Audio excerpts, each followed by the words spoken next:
Thank you all for being here. Call to order the special meeting for April 15th, 2013. Roll call, please. Sheree Archdale. Here. Linda Bailey. Here. Michelle Franklin. Absent. Rebecca Kern. Julie Drew. Here. Judy Strong. Present. Charles Thomas. Here. Would you mind standing for the pledge?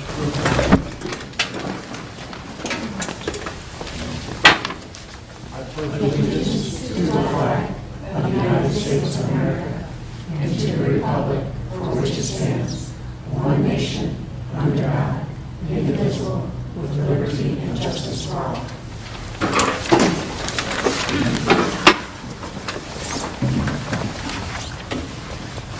At this time, we'll open for comments from the audience on the action item. Oh, I'm sorry. Comments from the audience.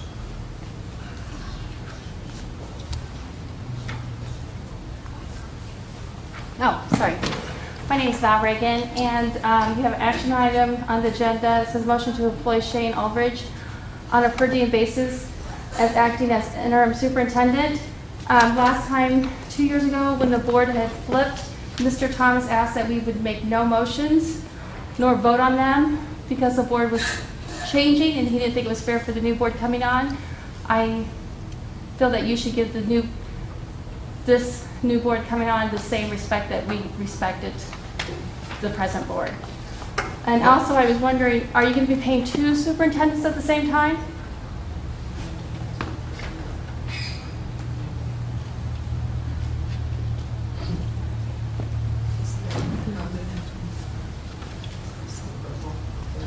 Any further statement?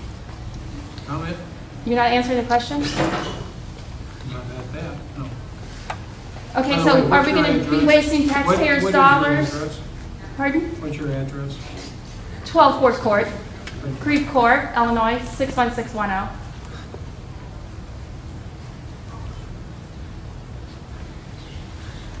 So are we going to be wasting taxpayers' dollars by paying 2 superintendents at the same time? Because I think that the same board said that if you do that, it's not being good stewards of the taxpayers' dollars when the past board did that. Holy cow. So we're not answering any questions from the citizens and residents who are paying taxes here? I think that will have to be discussed by the board before we make any Okay. decisions. Thank you. Anyone else?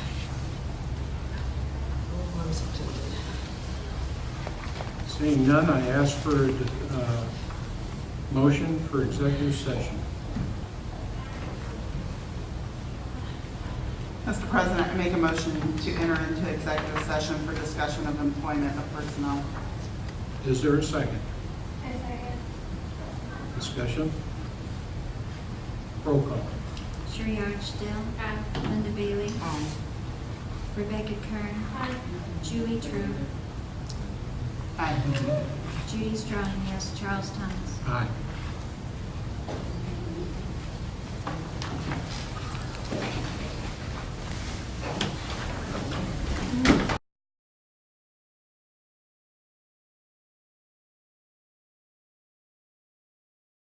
Motion to resume regular session. Make the motion to resume regular session. Is there a second? Second. Roll call. Sheree Archdale. Here. Linda Bailey.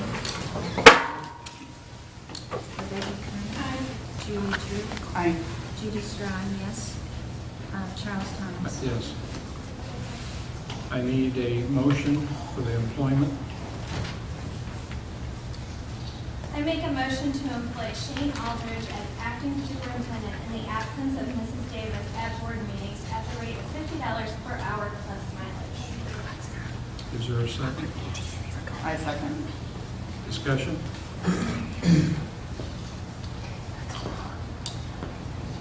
Hearing none, roll call. Sheree Archdale. Aye. Linda Bailey. Aye.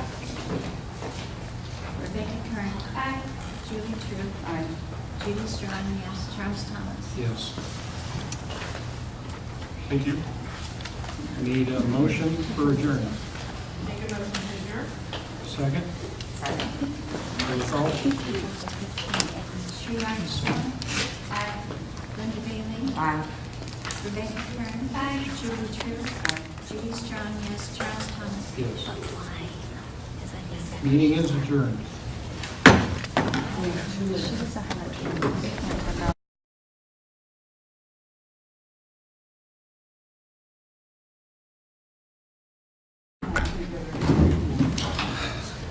I call this committee as a whole meeting to order for April 15th. Roll call, please. Sri Armstrong. Here. Linda Bailey. Here. Michelle Franklin, absent. Rebecca Kern. Here. Judy True. Here. Judy Strong, present. And Charles. Judy Strong, present. And Charles Thomas. Present. Do you mind staying for the pledge?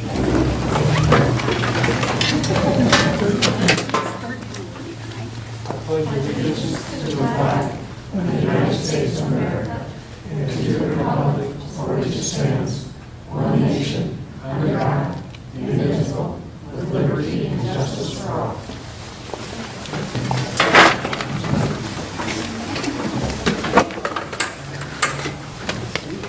This time we'll take comments from the audience.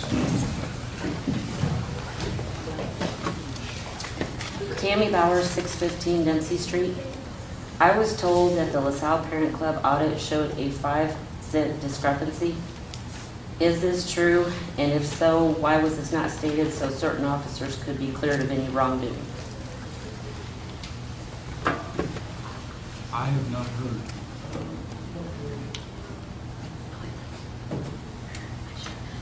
I haven't heard anything about it, so.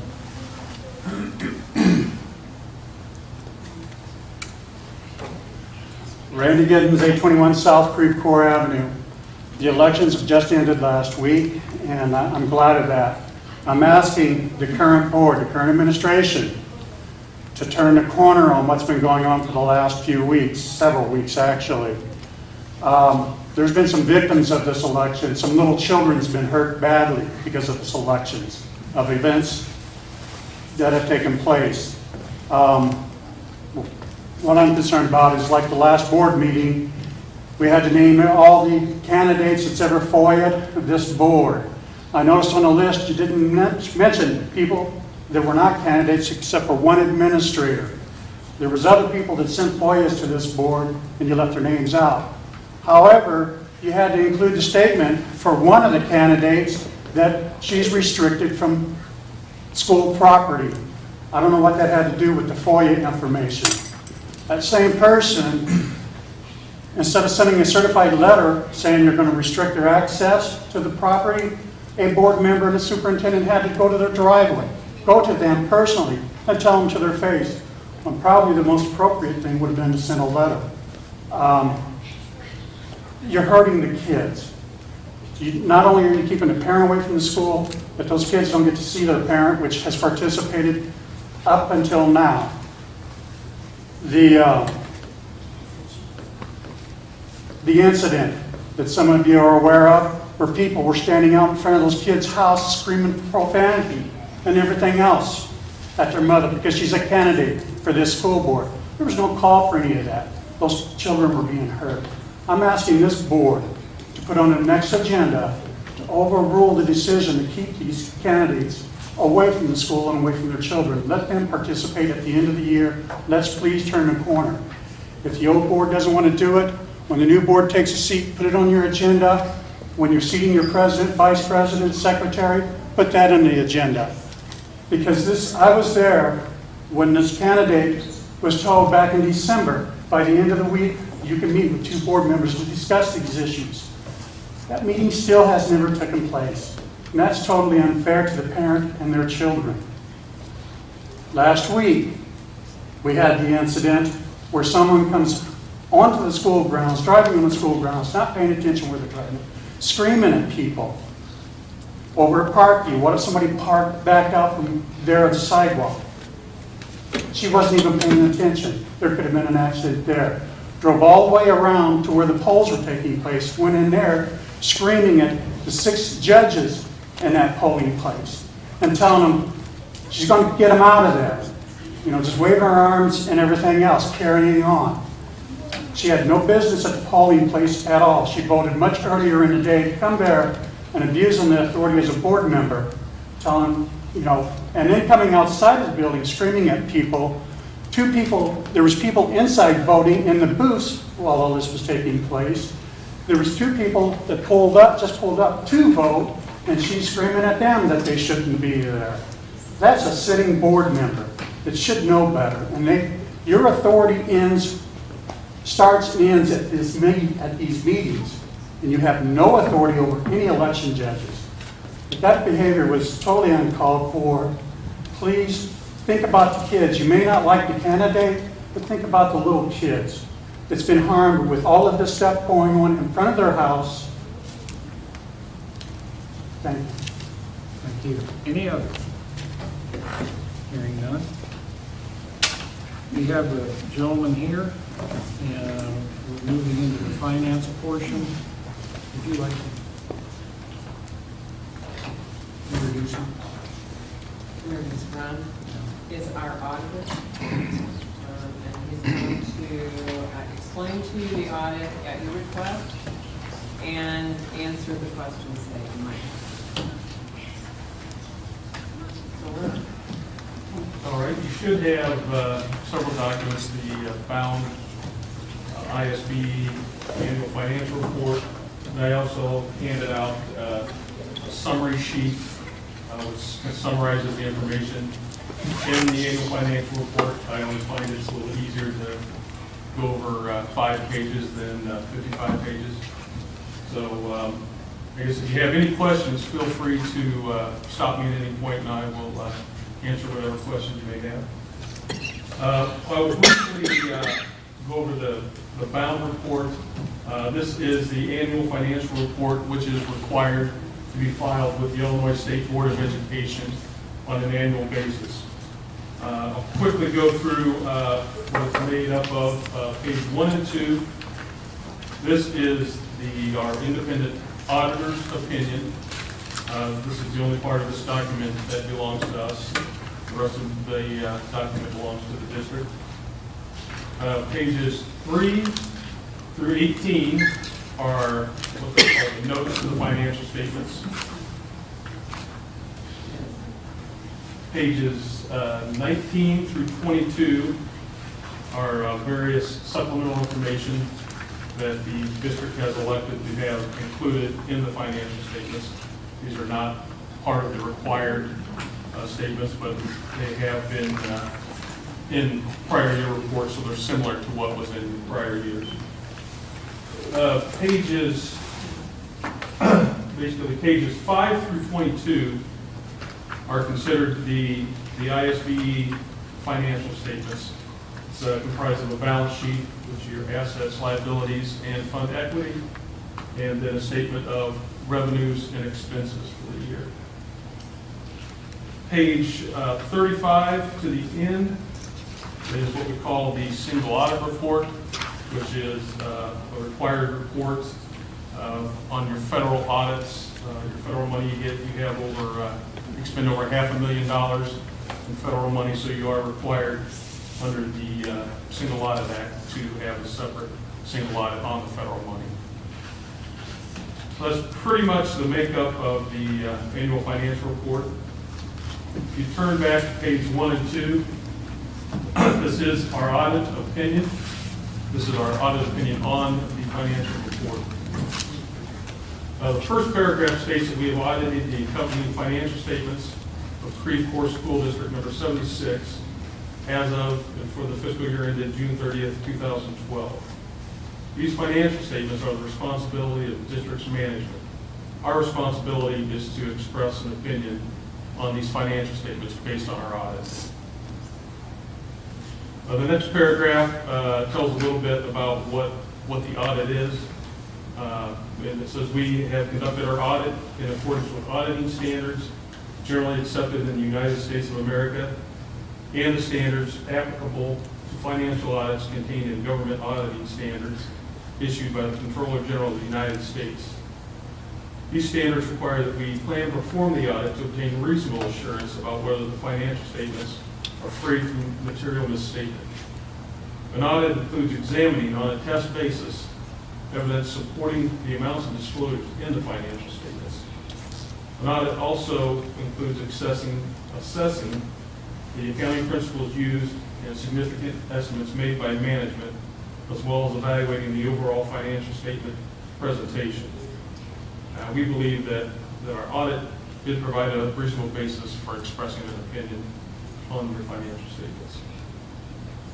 The last paragraph on that opinion is actually the opinion paragraph. It states, in our opinion, the financial statements referred to above present fairly, in all material respects, the assets and liabilities arising from cash transactions of the school district as of June 30th, 2012, and its revenues received and expenditures dispersed during the fiscal year then ended on the cash basis of accounting. So basically what that's saying is your financial statements are on the cash basis of accounting as opposed to the accrual basis, which the vast majority of school districts do keep their records on the cash basis of accounting. And we're saying that the financial statements are fairly stated, there's nothing misstated in there, and they're presented fairly. So it's a clean opinion for your financial statements in accordance with the ISBE reporting requirements. I have a question. What's the difference between the original and the revised annual financial report? Original? Because there was a revised one done on 3/15. Semantics. Oh, that was, Getting ahead of myself. no, that was a one page. We received a letter from the ISBE. That was my fault. It would be on page 43. There's an item, this is your schedule of expenditures of federal awards. This lists all your expenditures of federal money. And what I did, there's an item right in the middle of the page, it's called food commodities, non-cash. What I did is there was, I think, a fresh fruits and vegetables, and then an amount you received from the ISBE. What I did is I just grouped those and put them in one line. The ISBE wanted to see those broken out separately on that. So that's the only thing that was any different. It's just that one page of the federal money was split out to the two programs like the ISBE wanted to see it.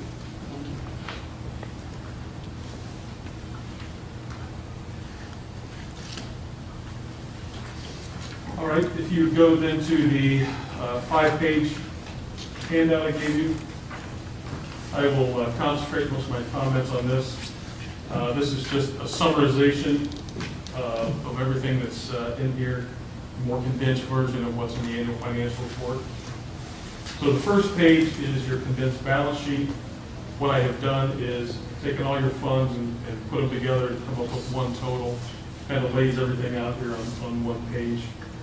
So if you look to the far right-hand side, the 2012-2011 totals, you can see you have at the end of December, or I'm sorry, it's getting a little past June, but June 30th, at the end of June 30th, 2012, you had approximately $6,261,000 in cash and investments. Compared to June 30th, 2011, you had $5,468,000 of cash and investments, or your cash and investments actually increased approximately $793,000 from 2011. So a nice jump up there in your assets. The next section is your liabilities. As you are on the cash basis, you have very few liabilities. The only liability you do have is payroll with deductions and withholdings. It's just a little bit of money that you had withheld from employees and had not yet remitted to the state or federal government yet. That was about $2,300. Next section down, your fund balances. You have total fund balances, again, of $6,258,000 in 2012, compared to $5,465,000 in 2011. or get an increase of about $793,000. Within that section, you do have a small amount of reserve money. That's money that can only be expended on specific purposes. In your educational fund, you have approximately $116,000 of reserve fund balances, and that is reserved for medical claims. It's money that has been collected from employees and also the district staff, as you are self-insured. That money is collected for that purpose and has not yet been expended.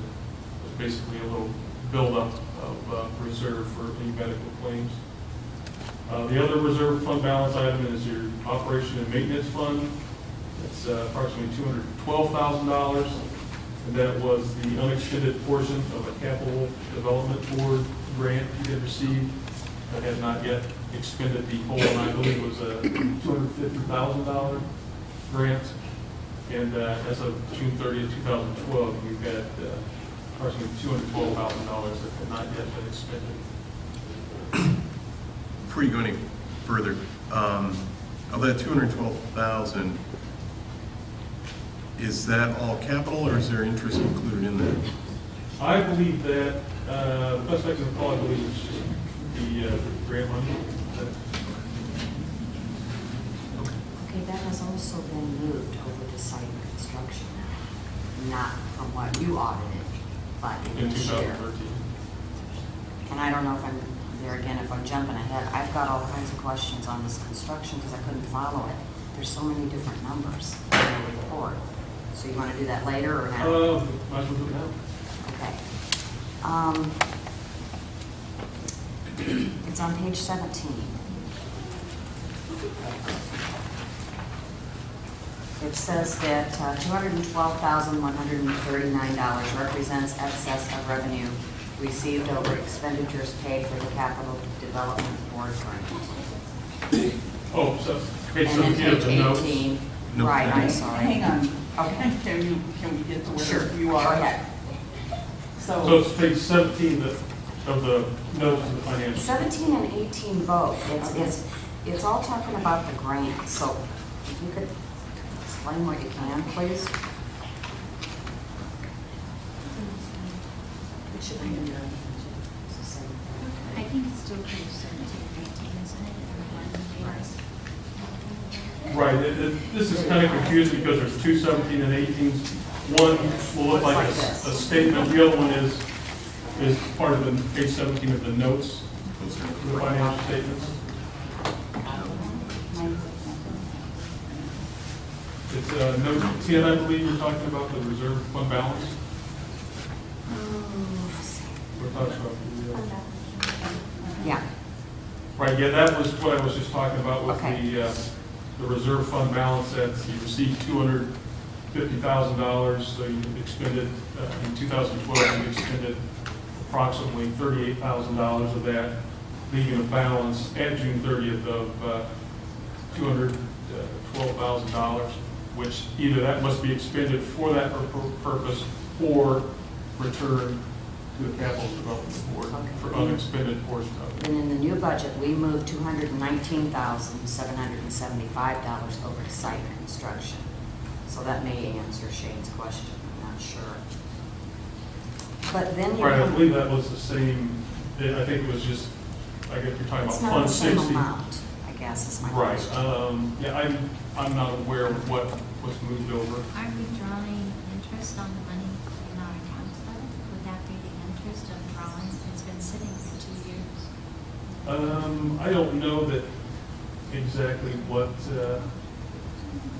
I guess what was moved over or how much interest, but yeah, it would be, I believe it's commingled with the rest of the district's cash. Okay, under construction commitments then, you reference to the $191,200.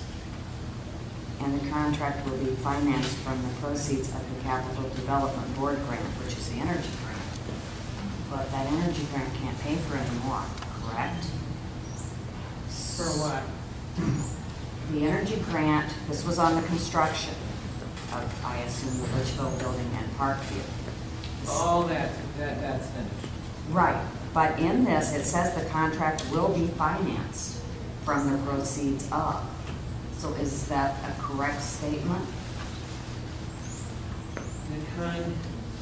What would be a correct statement, I think, Ron, is that the parts of the expense of the Litchfield building, say, were drawn from the energy grant, but not all of it, Did you pull the grant, or do you have access to the grant? Yeah, I'd probably look at it, yeah. Yeah, I think what we're saying here is there was a signed contract for $191,000. Well, I mean, that's all, that was Bishop Brothers. Okay, so it doesn't matter that it's not actually being paid for by the Capital Development Board grant?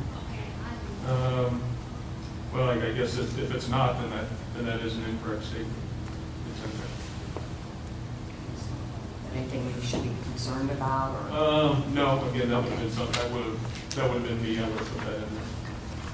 I assume that's what the. Well, it's confusing. All these numbers are. That's it.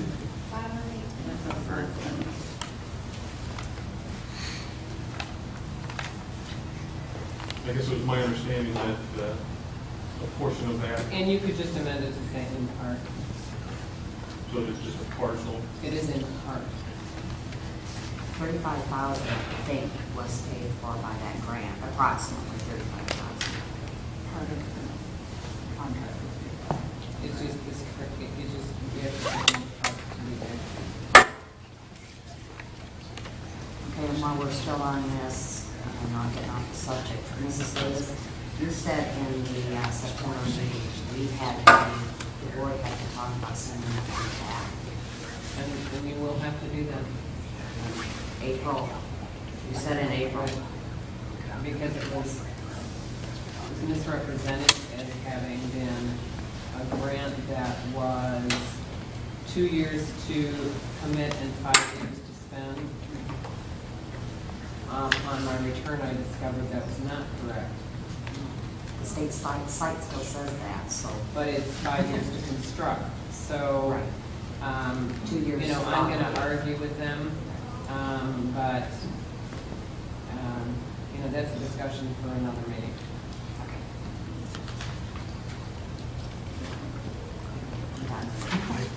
Any other questions from anybody?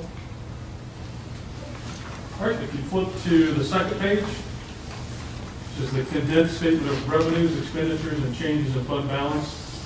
Again, this is all your funds kind of laid side by side with the totals on the right-hand side compared to budget, actual, and compared to last year. If you look at the top of the page, total revenues, your budgeted total revenues for the district were $6,615,000. 2012 actual were $6,627,000. So you can see your budgeted revenues are very close to your actual. And your actual for 2011 were $7,042,000, or a decrease of approximately $415,000 in your revenues for 2011. And as you turn, because we'll get a couple statements later, I can explain why your revenues are down from last year. If you look around the middle of the page, your total expenditures, you had budgeted total expenditures for all funds of $6,331,000. Your 2012 actual expenditures were $5,834,000, or you were approximately $469,000 under budget. Your 2011 total expenditures were $6,208,000, or your expenditure decreased $373,000 from 2011 to 2012. The next section down, other financing sources and uses, you basically transferred $25,000 from your working cash fund, accumulated interest earnings into your tort fund. You should subtract your expenditures from your revenues for the year, and that leaves you with a excess of revenues received over expenses paid of approximately $793,000, which back on page 1 was the increase in your cash and investments That leaves you with total fund balances at the end of 2012 of $6,258,000. If you look back on the left-hand side, down the bottom of the page, your fund balance in your educational fund is $4,311,000. It's a very healthy fund balance to have in this day of age when the state's cutting back and paying for less. Looks like that trend's going to continue in the future. But your fund balance to expenditure ratio is 87%. So you have approximately 87% of your yearly expenditures in your fund balance, which again is a very healthy position to be in. The next column, your operations and maintenance fund, you have fund balance of $452,000. But if you remember, that as we had discussed, $212,000 was the reserve portion of that fund balance due to the grant that may be returned. If you back that amount out, you have your fund balance to expenditure ratio is about 165%. So you have a little over a year and a half of expenditures in your fund balance. The final one, your transportation fund, you have fund balance of $268,000 at the end of the year, and that's fund balance expenditure ratio is about 115%. So a little over 1 year's expenditures of your transportation fund. The reason I mentioned those three funds is those are what the ISDE considers your operating funds, your main funds of the district. Anybody have any questions on that page? All right, return to the next page, your educational fund, condensed statement of revenues, expenditures, and changes in fund balance.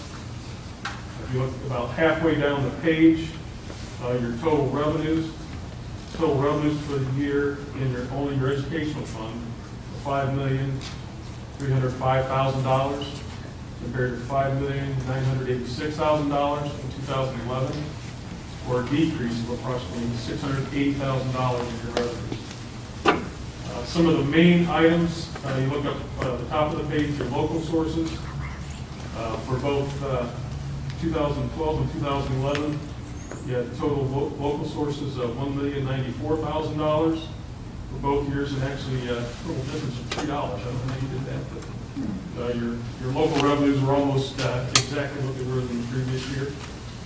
The next section down, your state sources, you had revenues from state sources of $3,436,000 in 2012, compared to $3,682,000 in 2011, or a decrease of approximately $246,000. You can see the first item in that is your general state aid. You had, just in your educational fund, you had approximately $172,000 decrease in your general state aid. And I guess basically your state aid goes in several funds. Your state aid basically declined $197,000 in 2012 from 2011. And I believe that's even further here in 2013. The next section down is your federal sources. For 2012, you had total revenue from federal sources of $776,000 compared to $1,210,000, or a decrease of approximately $434,000. If you can look in the middle of that section, the ERA money, you had several ERA grants that pretty much for all practical purposes ended. In 2011, it was a one-time money you got with the stimulus package. So that was pretty much 2010 and 2011. So those ERA funds decreased by approximately $547,000, which would be expected as they are a one-time revenue source. If you subtract your expenditures paid from your revenues, that leaves you with an excess of revenue over expenditures in your education fund of about $375,000. So again, a very good year for the educational fund to end up the year with the actual surplus.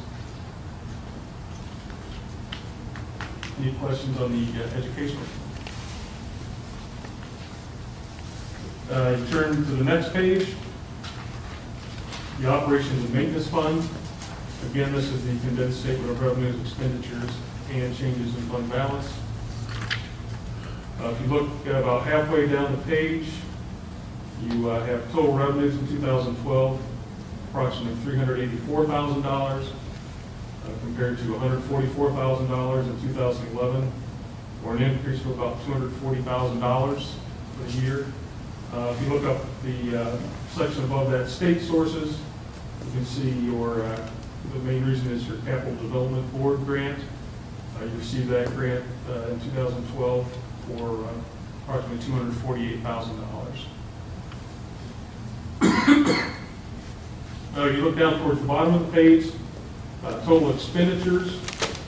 You have total expenditures in 2012 of approximately $145,000 compared to $93,000 in 2011, or an increase of about $52,000 for the year. The majority of the increase was in your capital outlay, which was your construction that you had been working on with some of the grant money. That increased about $50,000 over the prior year.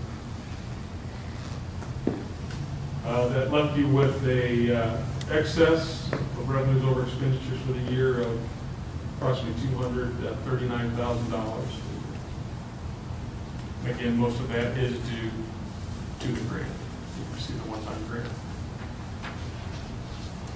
Turn the page. This is the individual transportation fund. Again, the condensed statement of revenues, expenditures, and changes in fund balance. About halfway down the page, total revenues, $3 million. I'm sorry, yeah, Mr. Wishes. $329,000 compared to $314,000 in 2011, or an increase of about $15,000 for the year. Up in the state source section, the transportation claim was $122,000 in 2012 compared to $162,000 in 2011, or a decrease of approximately $40,000. And what that was due to, and as you all know, the state is behind and continues to be behind on their state payments. So in 2011, you actually received 5 transportation claim payments that got caught up from 2010, well, a little more caught up. And in 2012, you were back to your normal 4 payments that you received. You usually receive those in 4 quarterly installments from the state. And the other $55,000 was a grant. I can't recall off the top of my head what one it was. I think it was some transportation portion of some grant was allocated to, I think, it's early childhood block grant. Stars grant. Yeah. So we did get the money for the stars. Yeah. For the previous year. For the previous Right. year. So yeah, that was an early childhood. Again, Yeah, if you remember, the issue one was that they said you would not be guaranteed money each year for it. You could apply for the grant, but they had no obligation to pay you. It wasn't the grant, like, supposed to be a lot more than $55,000 due, but. Well, this was. That's only transportation. Yeah, this is just. So we eventually did get almost all of You it. eventually got it. The issue became, they would not guarantee you payment if you applied and were awarded.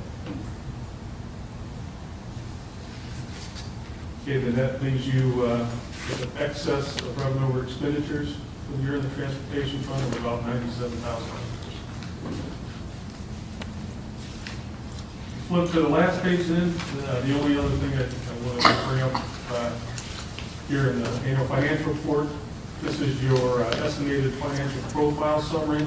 This is a page that comes right out of the annual financial report. This is, I guess, ISPE's method of measuring the financial health of districts based on these 5 criteria here that they have determined, and they've also weighted.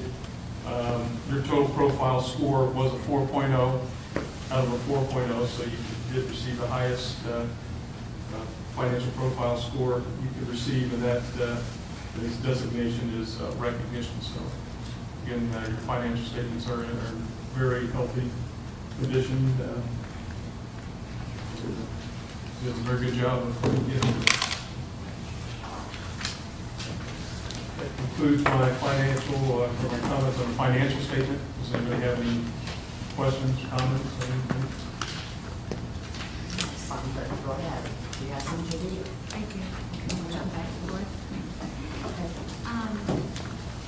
Mr. Hilton, I guess, when you look that you have to sign off on this as a board member and that it's our total responsibility, I believe that, we need maybe some direction in how we can, break that into littler gulps. What's some things, because this is only as good as what it's fed to, am I right? Correct. Yeah, I would think, I'm on a not-for-profit board myself, so I know the information I get comes from management, so we as a board on that organization have charged management with, setting the internal controls, providing us with good information to do our job with, so. And that's pretty standard practice, isn't Right. it? As a board, I would think what you could do as an oversight is I know you get monthly reports of Don't you have a expenditures. report that you were going to read them about all the protections that are already in place? Remember the little thing you sent us? You want me to read that whole thing? Well, summarize. Okay, I guess in summary, I guess since we're here, we'll go into this. There's another letter here. It's I don't handed this out. It's called a management letter, where we talk about the in aggregate segregation of duties over the accounting function. This is a standard comment that 99% of school districts get. I only have one school district that does not get this, and it's quite a bit larger than you guys. It's kind of west on 74, about 45 minutes. But they have multiple people in their accounting department and can segregate duties, where you have one person in basically your accounting department, bookkeeper, that kind of handles all the functions. So, it doesn't really make sense to go out and hire another person or two from an economic standpoint just to segregate duties. This is a very common thing, and when this happens, it's kind of what kind of mitigates it, is some of the mitigating controls you have, is that you do have an outside treasurer that reconciles your bank statements on a monthly basis. So that's one of the mitigating factors. You have not the person that's entering the data, recording the data, initiating the transactions. You have a separate person performing the reconciliation control, which would then kind of mitigate, in theory, would catch if something was not right in that. Also, I know that the board receives a report of the monthly expenditures and the listing of bills to be paid. So, I guess from another mitigating control, the board then could look at those. If they had any questions on any of the expenditures, they could ask to see invoices or ask for more support. You could get a report, which I think you do, which shows your revenues and expenditures kind of compared to budget and where you're at. So if something didn't look quite right, you could ask questions about that. You could, I guess the way I look at it, the board's role is a supervisory oversight role, and I don't know many boards that get down into the, I guess, nuts and bolts of the accounting information. It's been suggested in some of the meetings I've attended that the boards take those monthly reports and just randomly a member goes into the office and asks for supporting documents on possibly an expenditure. Do you find that is one, something that we could do? Oh, yes, That I would would. be a benefit? But we used to have the folder on you can have it at a board meeting. We used to No, bring. it wouldn't be a folder for for all of those pages of. It was a folder. Every payroll, every item on that expenditure sheet was contained in the payroll folder, and you could check on any expenditure, where it came from, match it, if it was your pleasure. I guess I'm referring to like our food service companies, you know, where you get invoices, you get packing tickets, then you get approvals. That kind of packet is what I believe they refer to. That you just randomly, you know, do some checks to see if all of that paperwork is in place, so that when you get to the end of the school year, you don't feel overwhelmed with saying, you kind of referred to an area that had a town that had everything in place apparently, and they came up with a very poor report. Yes. And I guess that's my concern. As a board member, I don't ever want to be part of that poor report. I want to find out how I can help as a board member on a monthly basis. What's a few simple things that might be able to be, you know, done to, and I know we've gotten the books, and I believe we're going to ask for some training on that financial thing. I kind of glanced at it today and I thought, I'll wait to, that's what it is.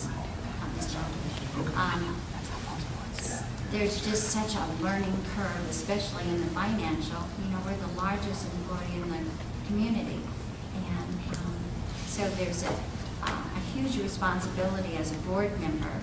And that's what I'm saying is why I don't want to come up with being a board that sit on that board and then all of a sudden we have a surprise. You know, how can we help on that surprise so it doesn't happen in our district? I mean, well, that could be something. I mean, if you wanted to get into that, I mean, that would, I guess, be something as a board that you would have to decide we would want to charge one of the board members with doing. But yeah, that would be another control on a surprise basis. But I guess what we do as part of our audit, we pick a random sample like you're talking and do verify. I mean, that is one of our other procedures we do. And then we do also have to test expenditures of all the federal programs. So. Because I don't think we're still addressing that Meister Company hasn't done their job. It's just that have we done our job to help be accountable as board members? And if you look and, you know, okay, you've only got 1 out of 99%, how did that one get up there? Other than you said they've got money to spend. So. Well, they're a lot bigger district and have a lot more personnel. Well, and we've talked about that. The board can decide to disaggregate those duties by hiring another person in the office. You have one person do the entering and one person write the check.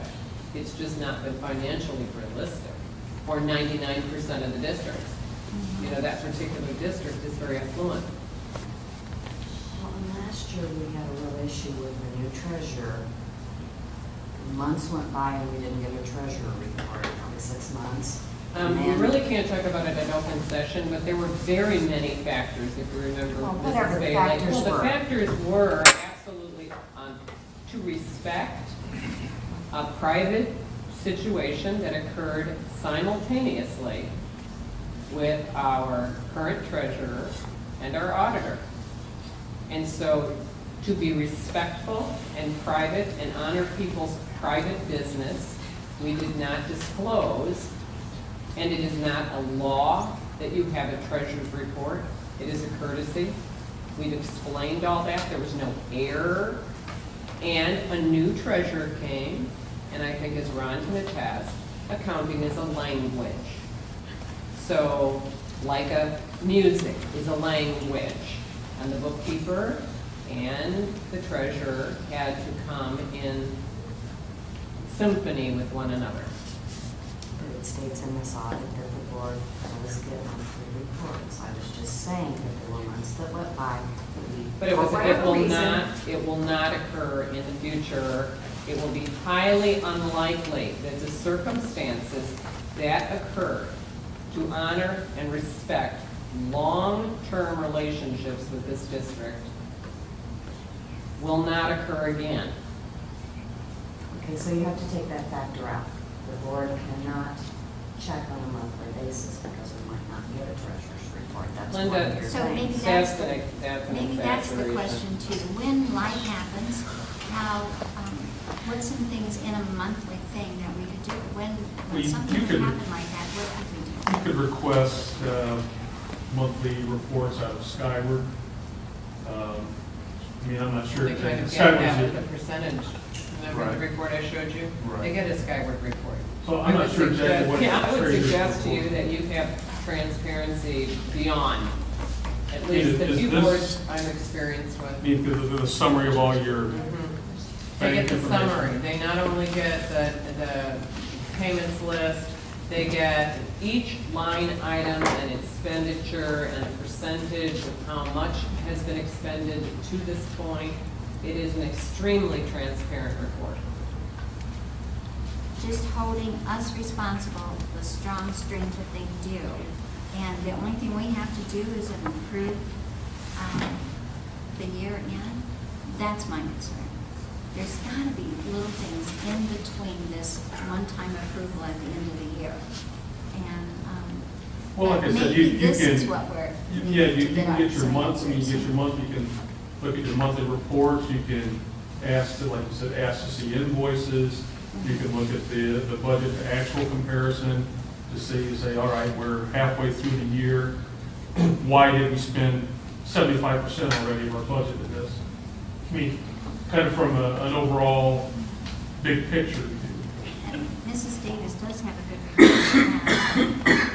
But that is the report, I mean, that is your due diligence. You know, we are providing for you information, and I think it was Mrs. Bailey probably came up with that percentage sheet, which I think is a great idea, because wasn't, I don't know who it was, but it was before my time, and it is actually a very clear way to look at each line item and say, are we over, are we under?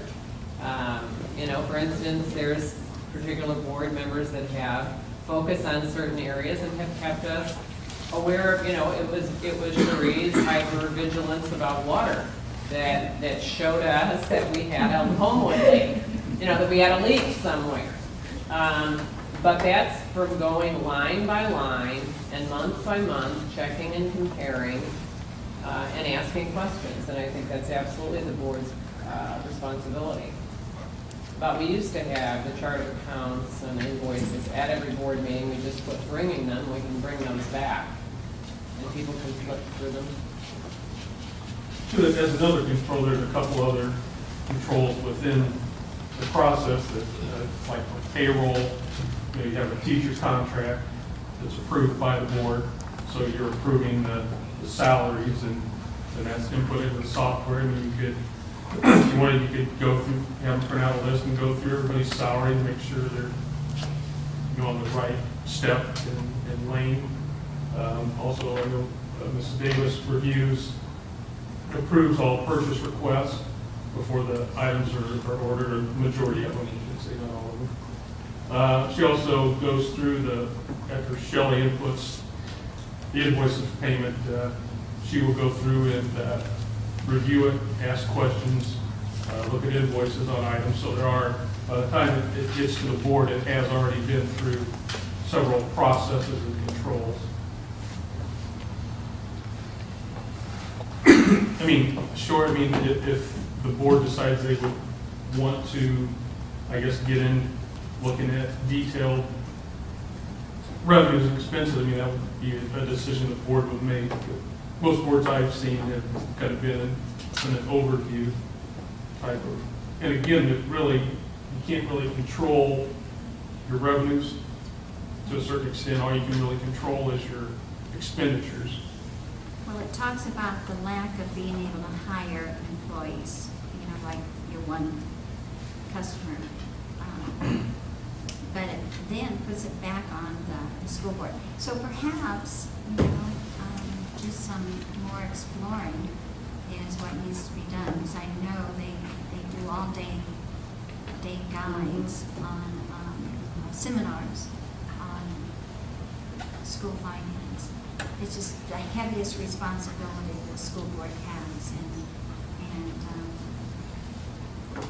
Well, yeah, I mean, I would agree with everything that's happened around the state of Illinois in the last couple of years with some of the situations up north that has kind of made people a little more aware that these things do happen, and I guess I'm not really sure how something could happen at that scale without being detected, but obviously it did. well, we had a local just recently, a fraud situation, and it was cash. So I know they do present guidelines to have policies in place for cash. Are you aware of anybody that does more than we do, or something else we could do? Well, I guess. I mean, there's besides two-part. the other guy. Yes, besides the there's, rich yeah, you guy. can hire somebody else. Yeah, and we say can't do you're- that. Or I mean, We could do it, it just depends how much time, effort, money you want to spend. I mean, you could, I guess, institute any level controls, I mean, But do you know of other districts that do our size, that do anything different than we do? no, not substantially different. I mean, everybody's pretty much in the same situation, one bookkeeper, small staff. And what about reporting? Do they have any reports that we don't have? No. Yeah, everybody reports under the ISBE. But I mean the board reports. No, not that I've seen.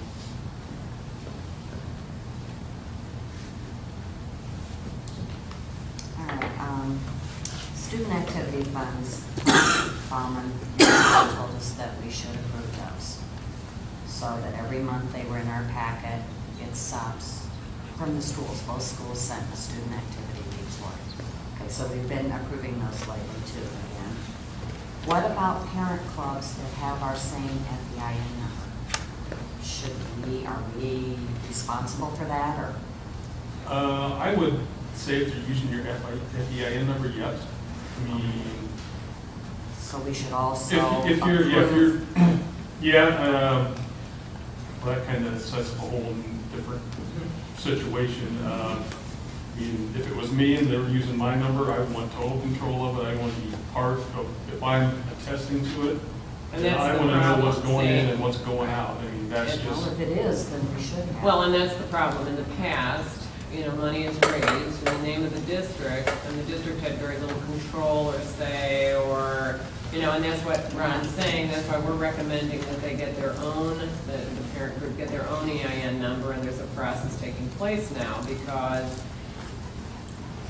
like Ron said, with all of this hypervigilance, if someone's raising the name and money in the name of the district, then I, as the superintendent, or Shane, as the superintendent, wants input about how that money's raised, how that money's spent, where that money goes, how that money is recorded.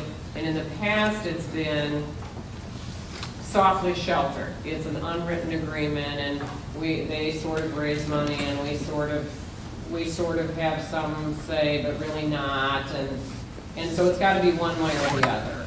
And so it's either controlled by the school or it's controlled by the group.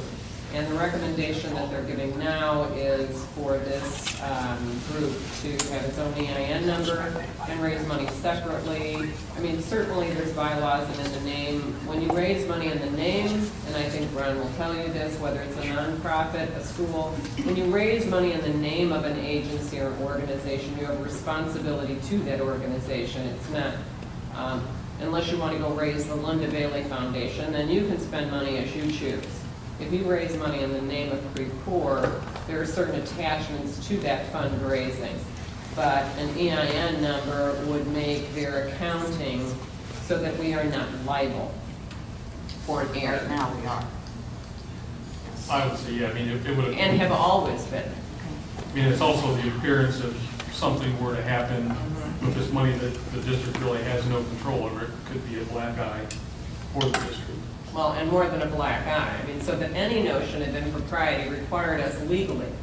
My responsibility is to protect the board and the district at large, whether it's popular or not.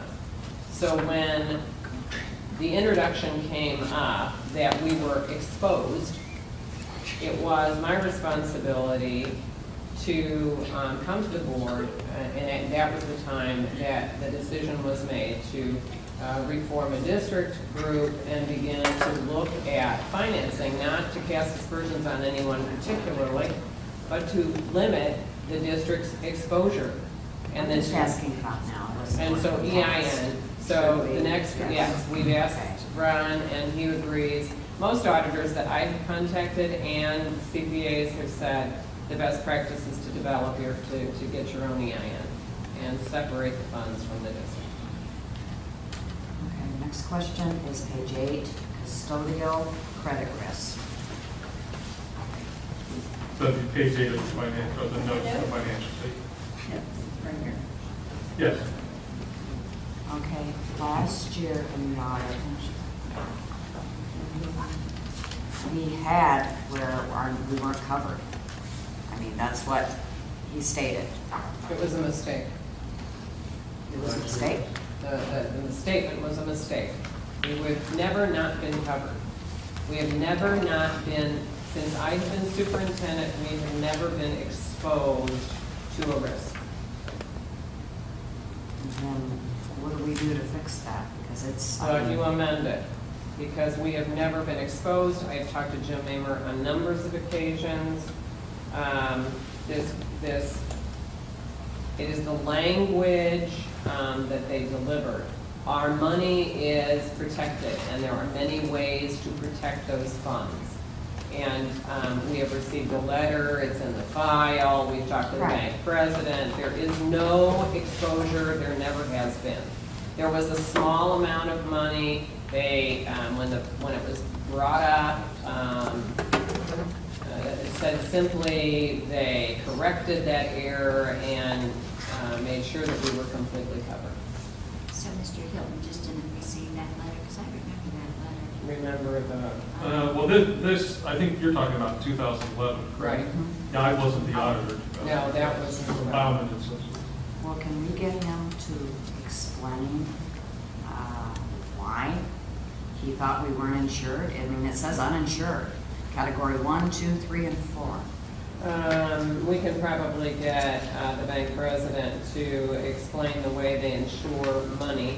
I understand that, but why did the auditor say that we, you know? I'm I not know we the don't have an auditor. answer. And I'm Really, not, this is a one moment in time. It's June 30th, 2011. Okay. And that moment's passed. Now you're, June 30th, 2012, you are. I mean, it doesn't, I won't say it There's doesn't no- matter, but there's no risk because, Okay, what did we do different so that you did not see a risk? That's what I don't understand. we just confirmed with the bank that there was pledged collateral. And we actually have a letter from the bank saying, yeah, you have X dollars of pledged collateral Right, we got this too. to insure your deposits over the FDIC I believe I insurance. gave it to the board. Right, and you can request that at any time. I believe you can have some agreements with the bank where they can adjust it up and down, so at any time throughout the year that you do have coverage. I guess that would be the important thing. When you have more money, you do have coverage, and then just at this one point. And they rolled out of the CDs. For years, they were in CDs. Right. And so this, I guess, 11 was different, but The point is, we're safe. There was nothing wrong. Yes, June 30th, 2012, all your deposits were either FDIC insured or insured by collateral pledged by the bank to secure your deposits. But again, I think it'd be, if you wanted to, throughout the year, if you wanted to get reports from the bank just to make sure, maybe that would probably, like I said, that'd be something you could do from a board standpoint. Ask to see those to make sure that your deposits are insured in the unlikely event that one of the local financial institutions would go under. I mean, that's really what this is for. If one of these financial institutions would go under, your deposits would be secured. So the board, I'm hoping I wasn't one of them, when they looked at 2011, just overlooked that statement. No, it was introduced and we addressed it. And I talked to the bank and somebody presented it to me. And I remember having a conversation with the bank president about it and the treasurer. And But was it changed in the report? Is that what I'm understanding? it wasn't amended in the report. Oh, so it just needed amended, is what we're saying. We didn't know about it, so Mr. Gibbons brought it up. No, he brought it up and I could he brought it up and they contradicted his understanding. When you asked them to come in. Yes.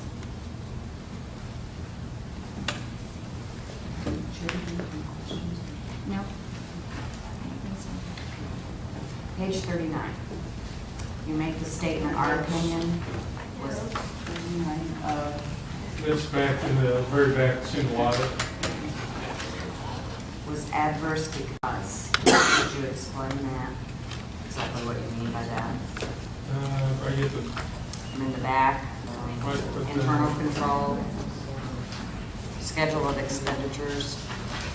I think. okay. Right, what, The last sentence in the first paragraph, I guess.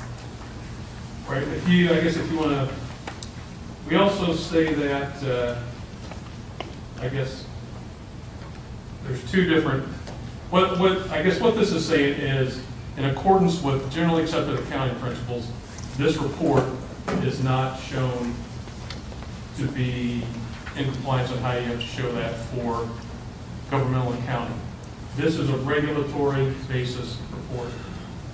So what we're saying is, to be in I guess, compliance with GAAP reporting, this report's not. Because there's different requirements.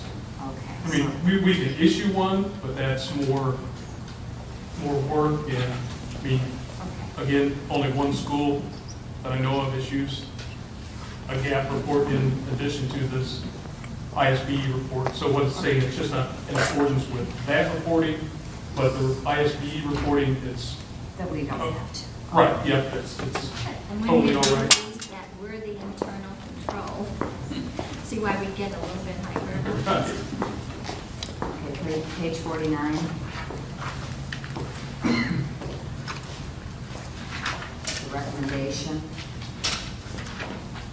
I guess that's back to what Judy just said. What else can we do? You know, it's here in black and white. What do we do? Right, again, I will say this is kind of a standard comment. You've probably had it for the last 20 And forever, years. as long as you were board president. Yeah. What did you do to lose that extra? I mean, yeah, that kind of gets us back to, some of the things we were talking about with the, excuse me, the board's oversight and different things that we previously talked about you could do if that's so what the board desired to do. You want to go this? It's a fine line not getting overly in control, but yet knowing that we're being accountable. Right. Well, yeah, I know, like I said, I'm on a not-for-profit board and I sign the checks, so when I'm signing the checks, there's something I don't recognize, I'm looking at the invoice, so, I mean, that's kind of my control. If my name's going on the check, I'm gonna know what this is for, so. How about, can you address cash coming in? Did you see any areas of concern that we need to have? No, not really. I mean, the majority, your main sources of cash either are. Sports, things like that? Oh, you talked about the small, yeah, like, well, I was gonna say the bigger items, your state and federal grants are all direct deposited. Right. Your real estate taxes are direct deposited, which again are your bigger sources. I mean, there's always, in any school district, there's always, anytime there's cash involved, there's an opportunity for cash to disappear. I mean, an example, if someone's taking tickets to or taking money to a basketball game, unless someone's there counting, issuing tickets, and then count out your tickets and reconcile the number of tickets back to the amount of cash you've got in, there's always a chance that, some cash could disappear. Or a concession stand, if you've got kids working, I don't know if you have kids working at the concession stands, but In past practice, we recommend changing. I mean, somebody could give their buddy a candy bar or, give the wrong amount of change. I mean, there's always, we noted nothing of any substance, that there were any problem areas.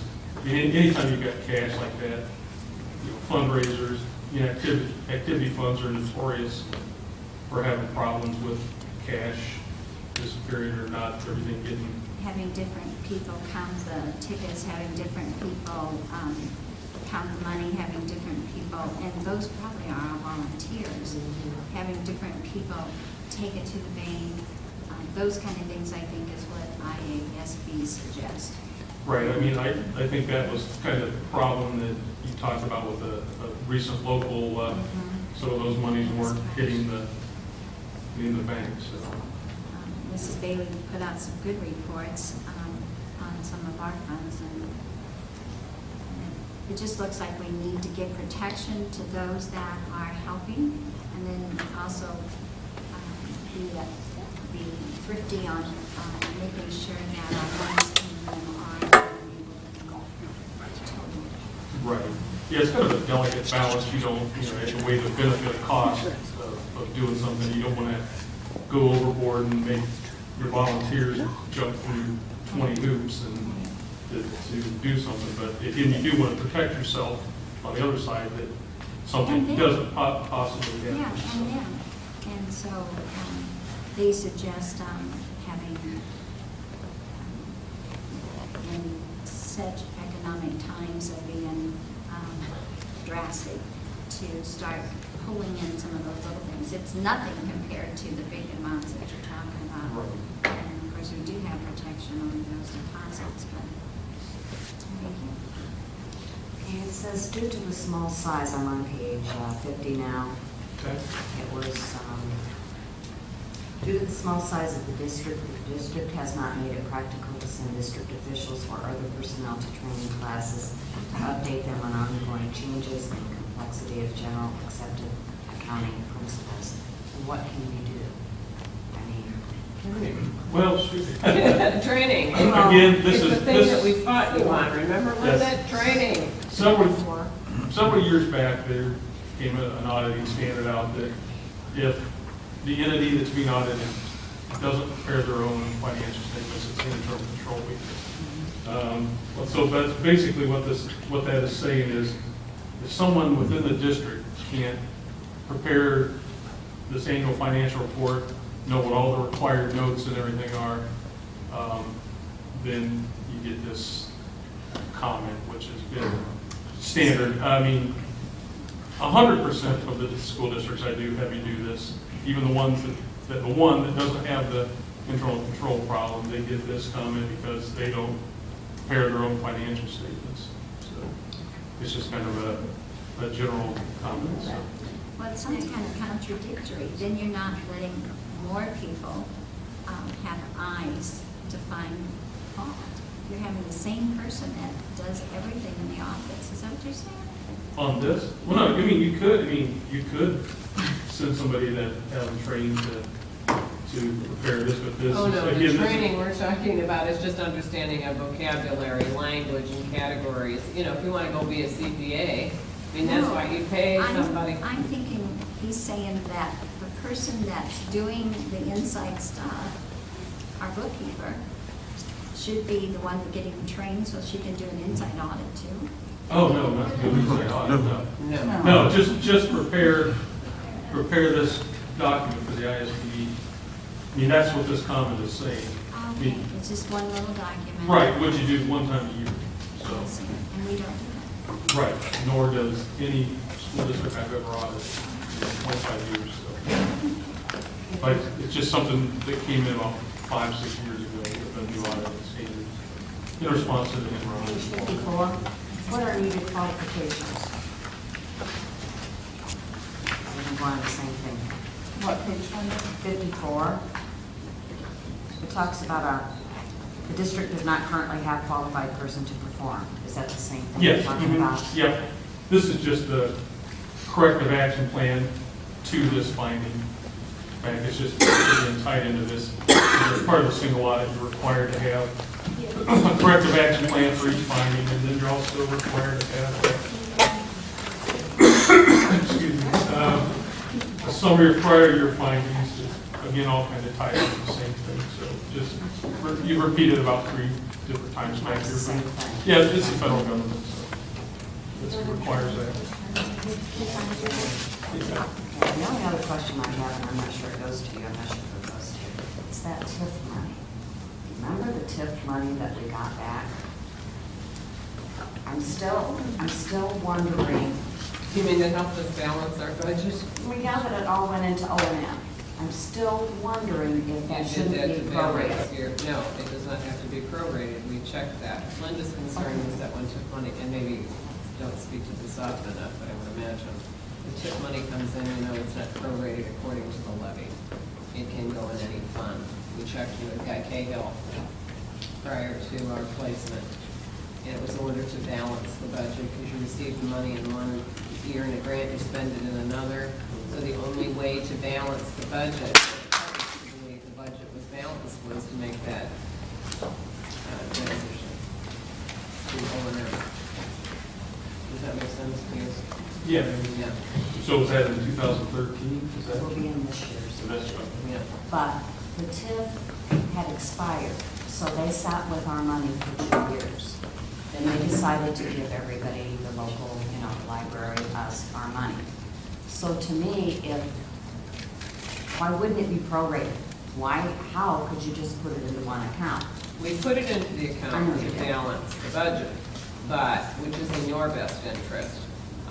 We found other revenues to do the purchases we'd like. My choice, as I told you prior, was to hardwire this whole building, which is needed desperately. But to balance the budget, we needed to make the decisions we did. But there's no requirement to put the TIF money into levy placement. Okay, well, Guy Cahill said, he would have to find out. And we did, and there's no requirement to do Okay, as so. long as we don't have to go back and do a revised budget. That was my question. But I don't think it's unordinary for a district to amend the budget, is it? No. I know, does We're running out of we- time. No, we don't normally, but had we needed to, it's not an unusual practice. I've seen them do it at the end of June. So, Really? so they're pretty darn close by the end of the year.